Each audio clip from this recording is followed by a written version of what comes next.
From the very beginning of Tsukimichi, Moonlit Fantasy, Makoto Misumi seemed like nothing more than an exceptionally talented protagonist. But as the story progresses, one question begins to emerge among fans. Has Makoto already surpassed human limits? And could he be approaching the level of the gods themselves? At first, that idea may sound exaggerated, but when we look at his concrete achievements throughout the series, this theory becomes more convincing with every new arc. And the most impressive part is that Makoto is still evolving. At the beginning of the story, Makoto is rejected by the goddess of that world because she considers him unattractive. Instead of receiving special privileges, he is abandoned at the edge of the world. But that decision produces exactly the opposite effect. Freed from the goddess's influence, Makoto begins to develop his abilities at an astonishing pace, and his earliest accomplishments already show that he is far from an ordinary adventurer. Very early in the story, he defeats monsters that would be impossible for most characters to handle.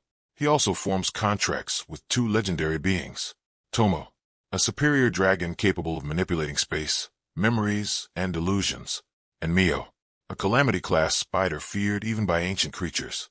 The fact that both of them choose to serve Makoto is already extraordinary, because in Tsukimichi, beings of this level do not follow just anyone.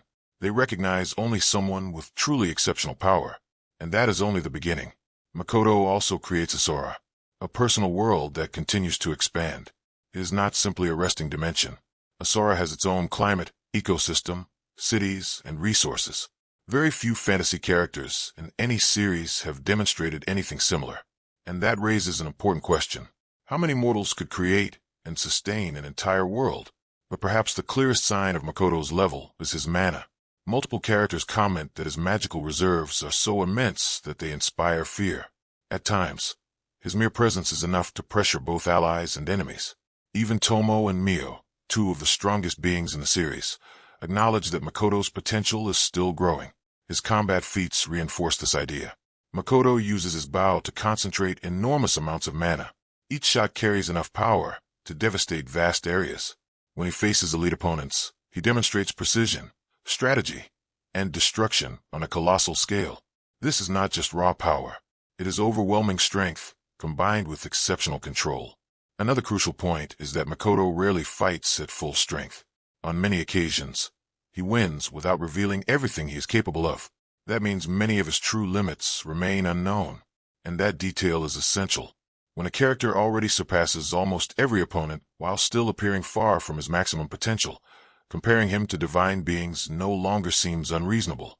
Beyond combat, Makoto continues to grow as a merchant, leader, and strategist. He governs a city, negotiates with kingdoms, builds alliances, and protects an entire world from increasingly dangerous threats. His development is not limited to power. It is also reflected in his influence. And in Tsukimichi, influence and power often go hand in hand. Even the goddess who once despised him eventually realizes that Makoto is something impossible to ignore. He is not simply a powerful human. He is an anomaly capable of reshaping the balance of the world. And that brings us to the central question. Is Makoto already on the level of the gods? If we look at his concrete accomplishments, the answer appears to be increasingly close to yes. He possesses incomprehensible mana reserves, created his own world, subjugated legendary beings, defeats enemies on massive scale, and continues to evolve with no sign of having reached his limit. Perhaps he has not completely surpassed every divine being in every aspect, but he already displays abilities that few gods in fantasy stories can match. And the most remarkable part is that his journey is still far from over. That means the Makoto we see today may be only a fraction of what he will ultimately become. And that is exactly why so many fans believe he is destined to surpass every known standard within Tsukimichi. In the end, the real question may not be whether Makoto has already reached the level of the gods. The real question is how much longer it will take before no one in that world can compare him to any other being. Because considering everything he has already accomplished, Makoto no longer feels like just a powerful hero. He seems like a being destined to redefine the very concept of power in Tsukimichi. And what do you think? Do you believe Makoto is already on the level of the gods?